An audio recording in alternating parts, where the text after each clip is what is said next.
I believe we can, we must, we will overcome violence and war.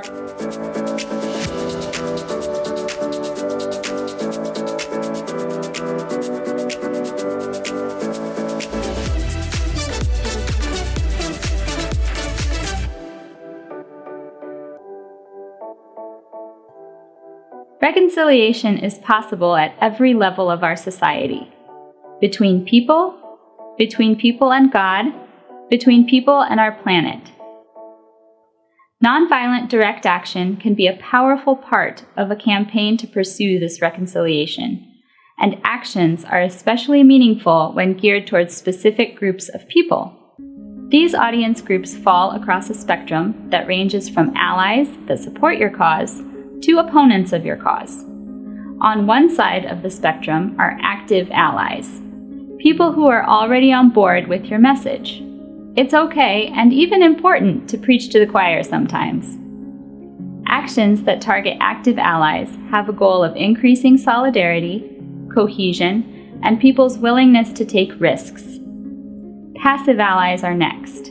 They share your values, they work on related issues, they are likely to be supportive, but they have not taken a public stand. An action targeting them will have the goal of getting them to take a public stand. In the middle of the spectrum are those who are generally disengaged. They may lean for or against your goals, but overall, they are disinterested. An action targeting them will have the goal of engaging them by connecting your issue to something they already care about.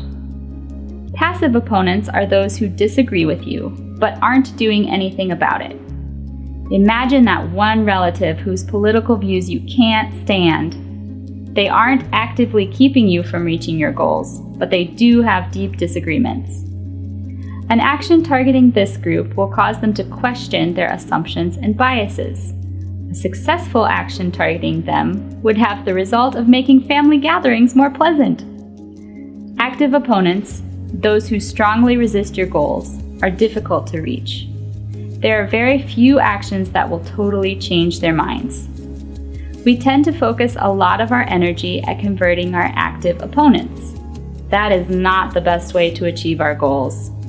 The goal for each audience is to move them along the spectrum gradually towards becoming active allies. Membership in the Ku Klux Klan increased during and after the Civil Rights Movement.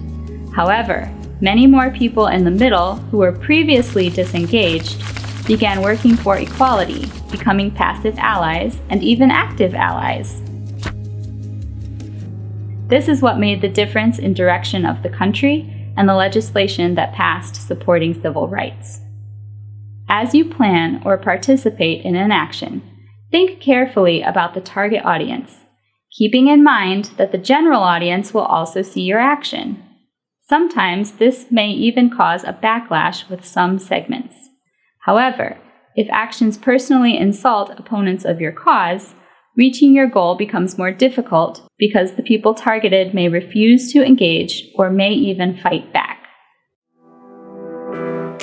Movements and peace-building processes gain supporters by focusing on people's interests and moving them one step closer to being active participants or allies.